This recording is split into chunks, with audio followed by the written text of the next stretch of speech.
함께 보도록 하겠습니다. 열왕기상 3장 16절에서 28절의 말씀입니다. 열왕기상 3장 16절에서 28절까지인데요.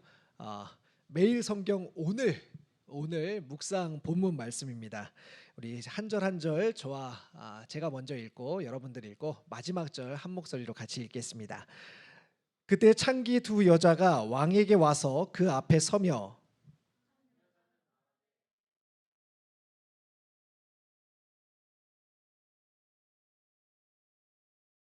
내가 해산한 지 사흘 만에 이 여자도 해산하고 우리가 함께 있었고 우리 둘 외에는 집에 다른 사람이 없었나이다.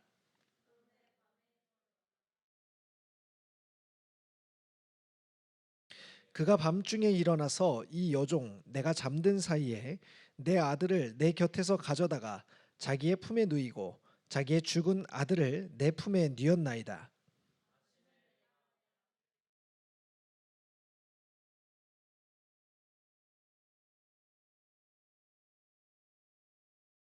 다른 여자는 이르되 아니라 산 것은 내 아들이요 죽은 것은 내 아들이라 하고 이 여자는 이르되 아니라 죽은 것이 내 아들이요 산 것이 내 아들이라 하며 왕 앞에서 그와 같이 쟁론하는지라.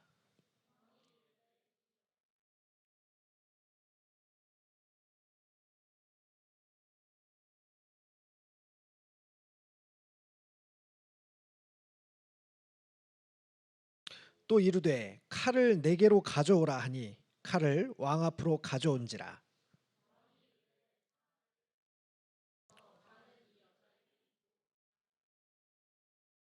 그 산 아들의 어머니 되는 여자가 그 아들을 위하여 마음이 불붙는 것 같아서 왕께 아뢰어 청하건대 내 주여 산 아이를 그에게 주시고 아무쪼록 죽이지 마옵소서 하되 다른 여자는 말하기를 내 것도 되게 말고 내 것도 되게 말고 나누게 하라 하는지라.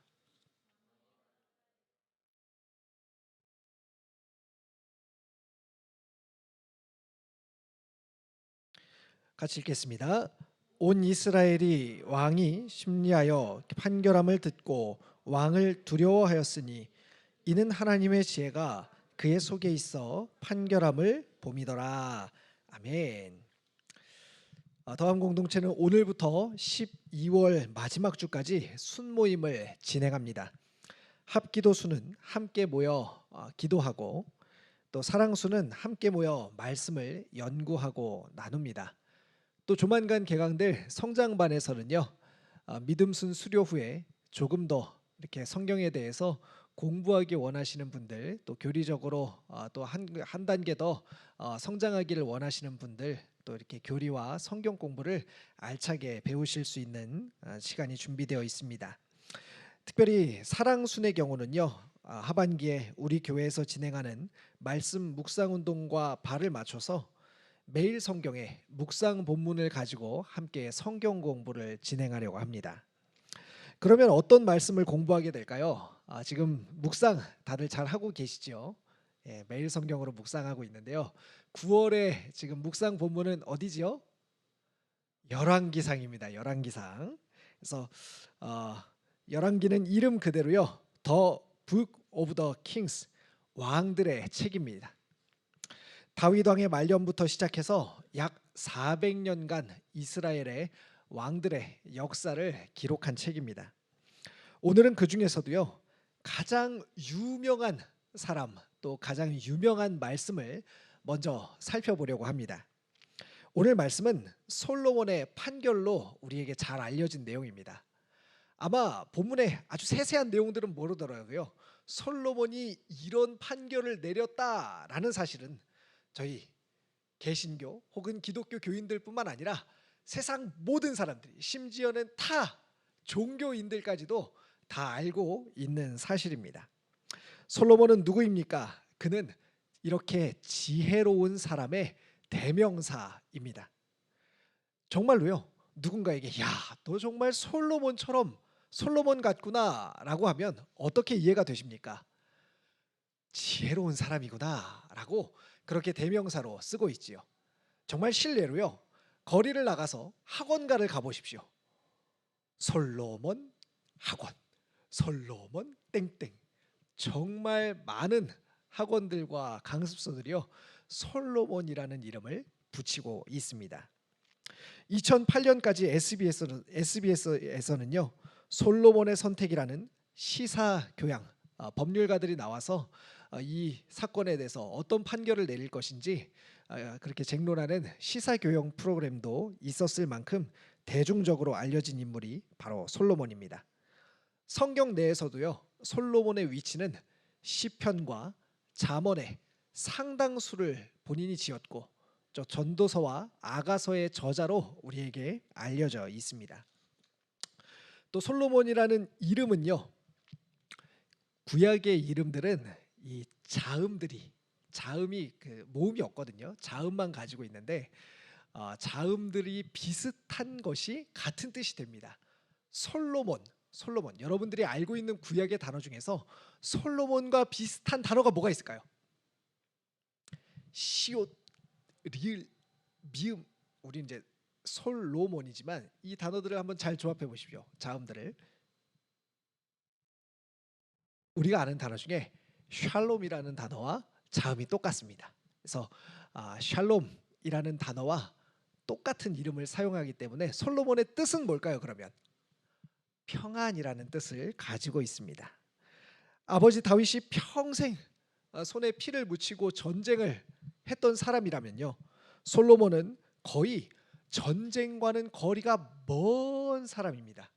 솔로몬 시대에는 평안을 누렸던 번영의 시대였지요. 솔로몬은 또 어떻습니까? 태어났을 때부터 왕족이었습니다. 사울도 기름 부음을 받아서 왕이 되고 다윗도 기름 부음을 받아서 왕이 되는데요. 솔로몬은 태어났을 때부터 이미 왕족이었습니다. 마치 오늘날 재벌 2세의 느낌입니다. 그는 아버지 다윗으로부터 많은 것들을 물려받습니다. 그래서 전도서를 살펴보면요. 내가 하고 싶은 대로 다 해봤더니 라는 말이 정말 많이 반복됩니다. 원하는 대로 가져보기도 하고 원하는 대로 소비해 보기도 하고 원하는 대로 만들어 보기도 하고 가진 모든 것들을 사용해서 자신이 하고 싶은 바를 다 해보았다라고 말합니다. 정말 많은 것을 가지고 있지요. 솔로몬이 소유한 것 중에서 그러나 자기 힘으로 획득한 것은 거의 없었습니다. 더군다나 아버지가 죽기도 전에요. 핫깃의 아들 아도니아의 반란으로 의도하지 않게 또 빨리 왕이 됩니다. 결론적으로 솔로몬은 가진 것은 많이 있었지만 그것을 잘 지킬 힘과 능력은 아직 준비되지 않은 상태였다고 우리는 판단할 수가 있습니다. 그래서 그가 선택한 방법이 하나 있습니다. 그는 하나님께 일천번제를 드리고 지혜를 구하지요. 여기서 일천번제는요 나중에 기회가 되면 좀 더 자세히 다루도록 하겠습니다. 열왕기상 3장 7절에서 9절 말씀인데요. 솔로몬이 했던 일에 대해서 설명해 주고 있습니다. 같이 한번 읽어보겠습니다. 시작. 나의 하나님 여호와여, 주께서 종으로 종의 아버지 다윗을 대신하여 왕이 되게 하셨사오니 종은 작은 아이라 출입할 줄을 알지 못하고 주께서 택하신 백성 가운데 있나이다. 그들은 큰 백성이라 수요가 많아서 셀 수도 없고 기록할 수도 없사오니 누가 주의 이 많은 백성을 재판할 수 있사오리까? 듣는 마음을 종에게 주사 주의 백성을 재판하여 선악을 분별하게 하옵소서. 아멘. 고대 사회에서요 왕이 했던 중요한 역할 중에 하나가 무엇입니까? 바로 재판하는 일입니다. 정치하고 전쟁할 뿐만 아니라 재판하는 것이 왕의 가장 중요한 책무 중에 하나였습니다. 그런데 앞서서 무엇이라고 했죠? 솔로몬은 아직 자신이 왕의 위치에서 내가 가진 지위와 내가 가진 역할과 내가 해야 할 일들을 잘 수행할 만한 상태가 못 갖추어진 상태라고 스스로 생각하고 있고 또 그런 상태였다고 성경은 가르쳐 준다는 것입니다. 그래서 솔로몬은요 지금 하나님께 이렇게 구하고 있지요. 하나님, 제가 이 백성들의 왕이 되게 되었는데 저는 출입할 줄을 알지 못하는 사람입니다. 출입할 줄 알지 못한다는 것은요, 아직 미숙하다라는 뜻입니다. 저는 아직 준비가 되지 않았습니다 라고 하나님께 말씀드리고 있는 것입니다. 그래서 어떻다고 얘기합니까? 주의 이 많은 백성을 어떻게 재판할 수 있겠습니까? 라고 하나님께 간구하는 것입니다. 그래서 듣는 마음을 종에게 주사 주의 백성을 재판하여 선악을 분별하게 해주십시오. 공정하게 정의롭게 공의롭게 잘 재판할 수 있게 해주십시오 라고 하나님께 간구한 것입니다. 마지막 9절에 나오는요, 듣는 마음을 종에게 주사라고 할 때 이 듣는 마음, 바로 이 듣는 마음이 지혜입니다. 솔로몬은 하나님의 음성을 들을 수 있는 마음, 백성들의 음성을 들을 수 있는 마음을 달라고 하나님께 요청합니다. 다른 말로 하나님의 음성을 들을 수 있는 귀, 하나님의 음성을 들을 수 있는 귀, 백성들의 음성을 들을 수 있는 귀, 옳고 그름을 분별할 수 있는 그 능력을 달라고 요청한 것입니다. 그렇다면 솔로몬은 하나님께 이렇듯 구한 지혜를요, 받았을까요? 못 받았을까요? 받았을까요? 못 받았을까요? 오늘 본문 함께 읽었던 본문 맨 마지막 28절을 보면요, 하나님의 지혜가 그 속에 있어 판결함을 봄이더라 라고 말합니다. 하나님의 지혜를 받았습니다. 그러나 오늘 말씀은요, 이 지혜로운 재판, 하나님의 지혜를 가지고 했던 이 지혜로운 재판 말고도 더 많은 이야기를 우리에게 보여주고 있습니다. 간단하게 좀 살펴보지요. 어느 날 두 여인이 왕에게 찾아왔습니다. 한 아이를 두고 서로 자신의 아이라고 주장하는 것입니다. 자초지종을 들어보니 두 여인은요, 같은 집에 한 집에 살고 있었습니다. 그런데 공교롭게도 비슷한 때에 임신을 한 것 같습니다. 그래서요, 아이를 출산했는데 3일 차이를 두고 아이를 출산하게 됩니다. 3일 차이면요, 거의 차이가 없지요. 똑같다고 봐도 무방합니다. 아기들은요, 갓 태어났을 때는 눈도 뜨지 못하고 또 피부도 아직 안 펴져서 쭈글쭈글하고 또 몸도 빨갛고 비슷비슷하게 생긴 것처럼 보입니다. 그 아이가 그 아이인 것처럼 보여요. 물론 부모님 눈에는요, 내 아이가 아주 특별해 보이지만 이렇게 신생아실에 쭉 누워있는 아이들을 보면은 다 비슷해 보이게 됩니다.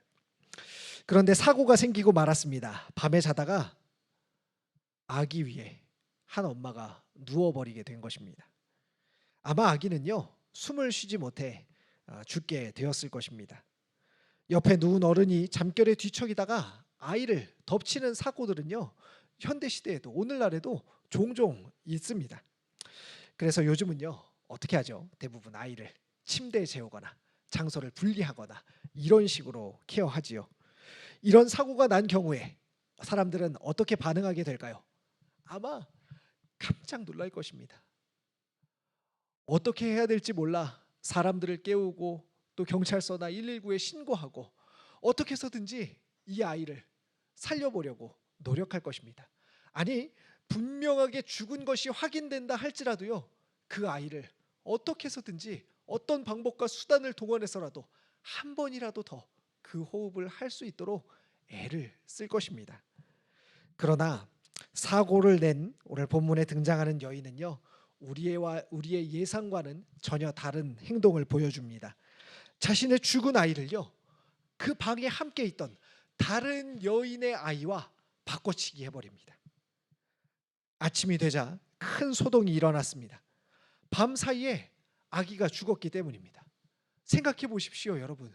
이 아기가 얼마나 자랐을까요? 한 6개월이나 됐을까요? 아니, 그보다 어렸을까요? 이 아이가 새 생명이 죽게 된 것입니다. 큰일이 났지요. 그런데 뿐만 아니라 죽은 아이가 내 아이가 아닌 것입니다. 내 아이는 멀쩡하게 저기 살아서 다른 여인의 품에 있는 것입니다. 두 여인은 서로 살아있는 아기가 자신의 아이라고 주장하다가 왕 앞에까지 오게 되었습니다. 자, 이렇게 해서 왕 앞에 온 두 여인, 만약 여러분이 솔로몬이라면 어떻게 이 여인들을 재판하겠습니까? 솔로몬은 두 여인이 모두 산 아기의 어미라고 우기고 있으니 살아있는 아이를 반으로 갈라서 둘이 나누어 가지라고 판결합니다. 여러분, 이 판결이 어떻게 느껴지십니까? 정말 황당하기 짝이 없지요. 아마도 거기 있는 모든 사람들이 깜짝 놀랐을 것입니다. 아니, 어떻게 살아있는 아이를 반으로 나누라고 할 수 있는가? 그 아이는 어떻게 되겠습니까? 죽게 되겠지요. 어떻게 살아있는 생명을 죽이라고 말할 수 있는가? 사람들은 깜짝 놀랐을 것입니다.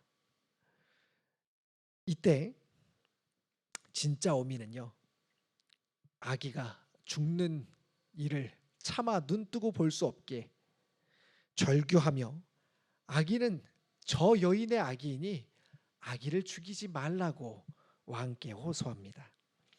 반면 가짜 어머니는 어떻습니까? 아무런 감흥 없이 내 것이 아니라면 저 여인의 것도 되지 못하게 하라면서 아이를 반으로 나누라고 합니다. 이를 본 솔로몬은요, 아기가 죽을 것 같아 절규하던 여인에게 이 여인이 아기의 진짜 어머니라고 판결하고 아기를 그 여인에게 다시 돌려줍니다. 이것이 바로 솔로몬의 재판의 내용이지요. 당시에는요, 오늘날처럼 DNA 검사도 없고 과학적인 수사 방법도 없고 수사 기법도 발전되지 않았기 때문에 아마도 이 진짜 어머니를 판단하는 것은 매우 어려운 일이었을 것입니다. 그런데요, 본문은 솔로몬이 탐문 수사나 또 다른 증거들을 수집하려 했다는 그런 이야기들도 전혀 보여주지 않습니다. 오직 칼을 가져와 아이를 반으로 나누라는 단 한 가지의 행동으로 진짜 어머니를 가려내게 되죠. 도대체 어떻게 이런 지혜를 발휘할 수가 있을까요? 너무 놀랍지 않습니까? 그래서 우리는 이 이야기를 보면서 누가 진범인지를 밝히는 데 매우 관심이 많이 갑니다. 어떤 여인이 거짓말을 하는 것일까? 탐정의 눈을 가지고 함께 수사하게 됩니다. 또는요, 어떤 심리를 이용해야 과연 진실을 밝혀낼 수 있을 것인가? 만약 진짜 어머니라면 아이를 죽이라는 제안을 절대 받아들이지 않을 거야. 맞아, 사람의 심리를 이런 식으로 해야지만 진실을 알아낼 수가 있어. 이런데 관심을 쏟기도 합니다. 혹은요, 솔로몬의 지혜에 감탄하기도 하지요. 오늘 설교의 제목처럼 지혜로운 솔로몬, 그 솔로몬의 지혜에 감동하기도 합니다. 또 어떤 사람들은요, 이 본문을 가지고 부모란 어떤 사람들인가를 밝혀내는데 관심을 갖기도 합니다. 그런데 성경의 관심사는요, 좀 다른 것 같습니다. 이 본문을 묵상하고 또 묵상하다 보니까요, 저는 좀 어색하고 이상한 부분들을 여러 가지 발견하게 됐습니다. 한 세 가지 정도로 그 이유들을 볼 수가 있는데요. 첫 번째는 먼저 본문이 그때에 라는 말로 시작하고 있기 때문입니다. 그때는 언제입니까? 바로 앞에 있는 내용들을 받는 것이죠. 앞에 어떤 내용이 있었습니까? 솔로몬이 하나님께 지혜를 구했던 내용이 있었죠. 하나님으로부터 총명한 마음을 받는 꿈을 꾸고 하나님께 예배드리고 잔치를 한 뒤였다라는 것입니다. 그러니까 어떻습니까? 하나님께 지혜를 구했는데, 그리고 나서 사건이 나오는 것입니다. 그러면 이 사건은요, 백성을 위하는 지혜가 어떻게 발휘되는지를 단편적으로 보여주는 사건이다라는 뜻을 가지고 있는 것이죠. 또 성경은요, 모든 것을 알고 있는 관찰자의 눈으로 이야기를 들려주고 있습니다. 여러분 한번 생각해 보십시오. 밤에 아무도 모르게 일어난 일, 오직 아이를 바꾼 그 여인만이 알고 있었던 사실을 성경은 어떻게 알고 있습니까? 모든 것을 보고 있는 관찰자의 시점으로 우리에게 이야기를 들려주고 있습니다. 바로 저 여인이 진범이다, 저 여인이 거짓말을 하고 있다는 것을 이미 우리에게 알려주었습니다. 그렇다면 오늘 말씀은요, 솔로몬이 얼마나 지혜로운가, 혹은 솔로몬의 판결이 얼마나 뛰어난가, 봐라, 솔로몬을 보아라, 솔로몬 같은 사람이 되어라 라는 주장을, 그런 가르침을 우리에게 주는 것이 아닙니다. 솔로몬이 하나님께 구했던, 그리고 하나님께서 솔로몬에게 주셨던 백성을 위하는 마음을 가진 왕의 재판이 이제까지의 다른 사람들의 재판과 앞으로 나올 다른 사람들의 재판과 다른 왕들의 재판과 어떤 차이점을 가지고 있는가를 우리에게 가르쳐주는 사건인 것입니다. 자, 두 번째로요, 또 등장하는 인물들 때문에 이 본문을 다시 한번 주목해서 보게 됩니다. 여기에 등장하는 여인들의 정체를요, 성경은 창기라고 이야기하고 있습니다. 이들은 사회적으로 인정받지 못하는 계층이었습니다. 아마도요, 당시의 사람들은요, 이 여인들의 문제에 주목, 아니요, 관심도 가지지 않았을 것입니다. 아예 들을 생각도 하지 않았을 거예요. 투명인간 취급 당했을 것이 분명합니다. 어떻게 해서 이 여인들이요, 당시에 권력자들, 부를 가진 사람들, 유력한 사람들을 제치고 왕 앞에 자신들의 문제를 가지고 나올 수 있게 되었을까요? 제 생각에는요, 이 일은요, 거의 불가능한 일이라고 생각이 됩니다. 그 수많은 사람들의 사건 재판들을 제쳐두고 이 여인들이 지금 다급하게, 아이가 죽은 뒤에 뭐 며칠이 지나서 오지 않았을 거잖아요. 지금 아이가 죽은 다음에 그 일이 있는 그 즉시로 왕에게 나온 거 아닙니까? 어떻게 이런 일이 가능했을까요? 지혜로운 왕은 이 사람들에게, 이 문제에 관심을 가집니다. 소외당한 이들의 삶을 받아서 살펴보고 들여다보고, 그리고 그들의 이야기를 듣고 그녀들의 각자의 삶을 원래의 자리로 되돌려 놓아줍니다. 그래서 본문에 나와 있지는 않지만요, 아마 솔로몬은 아기를 잃고 거짓말을 했던 이 여인에 대해서 어떻게 했을까요? 감옥에 넣었을까요? 형벌을 내렸을까요? 저는 그렇지 않다고 생각합니다. 그녀에게 충분한 위로와 충분한 격려와 그녀가 다시 이 슬픔을 딛고 원래의 자리로 돌아갈 수 있도록 그런 조치를 취했을 것이라고 저는 생각합니다. 자, 세 번째로요, 재판에 등장하는 도구 때문입니다. 여러분, 이 재판에는 어떤 도구가 등장하고 있습니까? 얼른 한번 찾아보십시오.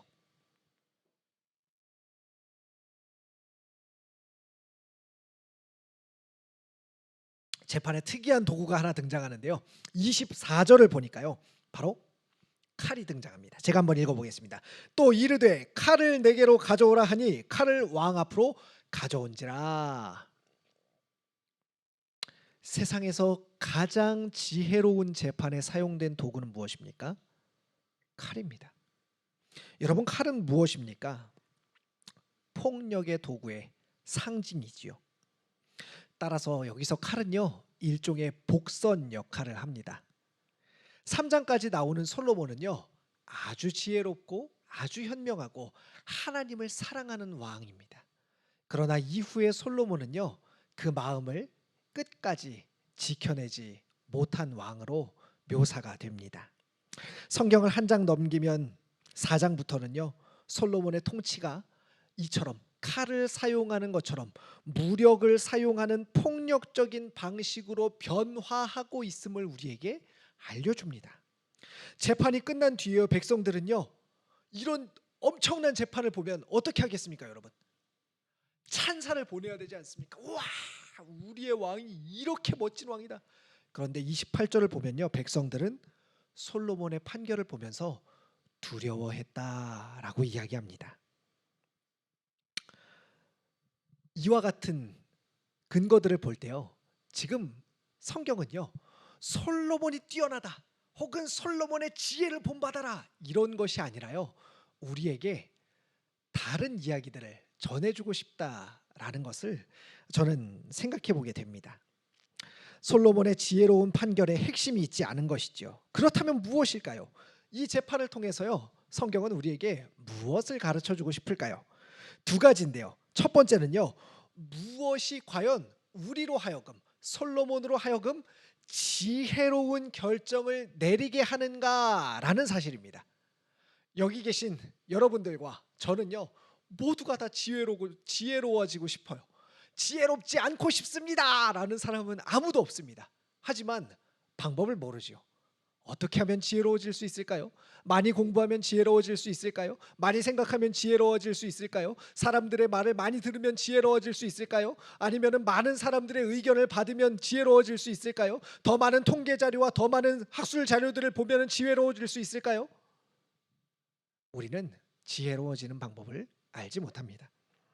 하지만요, 솔로몬이 하나님께 구하고 받았던 지혜, 그것으로 내렸던 이 지혜로운 판결을 보면서 우리는 지혜가 어떤 방식으로 우리에게 오는가, 어떤 방식으로 지혜로운 결정을 내릴 수 있는가에 대한 단서를 얻을 수 있게 되죠. 솔로몬이 하나님께 간절히 구했던 상황은요, 어떤 상황입니까? 나는 능력이 안 되는데 덜컥 맡은 겁니다. 하나님 도와주십시오. 제가 저를 따르는 이쪽 파 신하들도 거기에 온전히 거기를 믿고 따르기도 어렵고, 이쪽 파 신하들을 따르기도 어렵고, 하나님 제가 의지할 분은 하나님밖에 없습니다 라는 간절한 마음이 있었지요. 또 어떻습니까? 그 간절한 마음이 어떻게 하면 내가 살아남을까를 궁리하는 마음이 아니라 정말로 자신이 맡은 책무, 백성들을 위하는 정말 선한 왕이 되기 위한 정의와 공의를 사랑하는 마음으로 하나님께 지혜를 구했을 때 하나님께서 주시는 지혜를 얻을 수 있었다는 것을 우리는 알 수 있습니다. 또 어떻습니까? 하나님의 말씀을 듣고자 하는 겸손한 마음, 그 하나님께 순종하는 태도를 가지고 있을 때 솔로몬은 비록 어리지만 또 어려움을 갖고 있었지만 하나님께서 주시는 지혜를 얻을 수 있었다라는 것을 우리는 오늘 말씀을 통해서 알 수가 있습니다. 사랑하는 청년 여러분, 지혜가 필요한 세상이지요. 너무나 지혜가 필요하지요. 어떻게 그 지혜를 여러분들 구하고 계십니까? 하나님께 구하십시오. 하나님, 주님께서 저의 지혜의 원천입니다. 하나님께서 제 길을 지도하시고 인도해 주셔야지만 저는 바른 길을 갈 수가 있는 사람입니다. 제가 이 일을 직장에서, 교회에서, 가정에서, 하나님 또 어떤 곳에서 맡았는데 제가 이 일을 감당할 수 있는 유일한 방법은 하나님의 음성을 듣는 것입니다. 사람들의 마음을 이해하고 사람들의 음성을 듣고 그 사람들에게 가장 정의롭고 공의롭게 행할 수 있는 그것을 제가 갖는 것입니다. 이 마음을 품으시기를 바랍니다. 자, 두 번째입니다. 저는 오늘 본문을 통해서요, 가장 중요하게 이것을 우리에게 알려주고 있다고 생각합니다. 우리에게 참된 왕이 있으시다는 사실을 우리에게 가르쳐주고 있다는 것입니다. 여러분, 다윗, 솔로몬, 그리고 이스라엘의 역사를 통해서, 왕들의 역사를 통해서 우리에게 하나님께서 가르쳐 주시는 것은요, 과연 누가 우리의 참된 왕이 될 수 있는가, 우리에게 올 참된 왕, 우리에게 있는 참된 왕의 모습은 어떤 모습인가 라는 것을 가르쳐 주는 것입니다.